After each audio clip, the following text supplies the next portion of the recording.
Sa Good Vibes, nakahibalo-bala kamo nga mayara sang cinnamon plantation sa probinsya.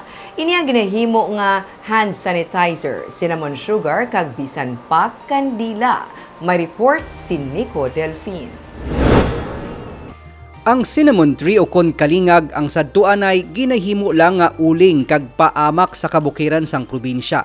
Pero sino ba lang magdumdum nga sarang ini mabaligya kag pwede pa mahimo nga produkto. Kasubong na lamang sang hand sanitizer, cinnamon sugar, kandila kag habon nga himo sa cinnamon nga ginabaligya sang Plantsville Health Products sa startup market sang SM City Bacolod. Cinnamon gali, gina-inkaon ta subong sa Pilipinas are imported. So around 95 to 98% are imported. And yet I also discovered that the Philippines has 19 endemic species of cinnamon. When you say endemic species, it's also found only in the Philippines. Why are we importing when in fact we have our own cinnamon, di ba? Suno kay November kaniya soyo, jutay na lang sadto ang mga puno sang cinnamon o kon kalingag nga nabilin sa kabukiran sang Don Salvador Benedicto. Pero sang nasugda nilang social enterprise nagalabot na karon sa masobra 14,000 ang ilang nga mga seedlings sang kalingag nga napangtanom humalin sang 2019. No, but I started buying the seedling, I started buying some bark para makadevelop ko some products and to show them na hindi lang na siya pang uling. These are the products that can be made from the Philippine cinnamon, and then it convinced the farmers. Wala na nila tapak-tapakan, they're guarding na the trees kasi baklon di ba? Kag makwartahan nila, no? Tapos kung magtapas pa na sila sing cinnamon, ang dahon kakabili na sa forest floor.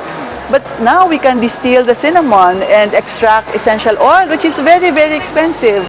Hindi lang ordinaryo nga puno ang kalingag, kinakabig man ini nga superfood tungod sang mahatag sini nga mga health benefits sandigman sa mga pagtuon.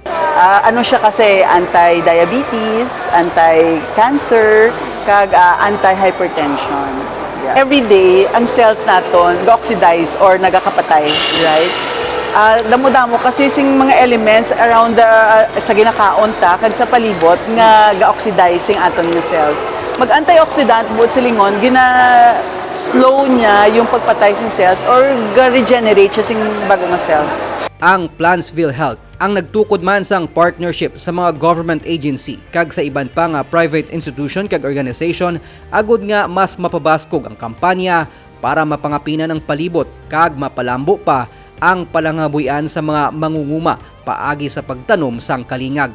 Kaupod nila ang SM nga nagahatag man sang oportunidad sa pila pa ka mga micro, small and medium enterprise sa natukod nga startup market. But with SM yan, lain-lain nga tao hangga sa di ba, bata tigulang, lain-lain nga income bracket. Yan. So ko SM is good. Yan. So you're planning to expand?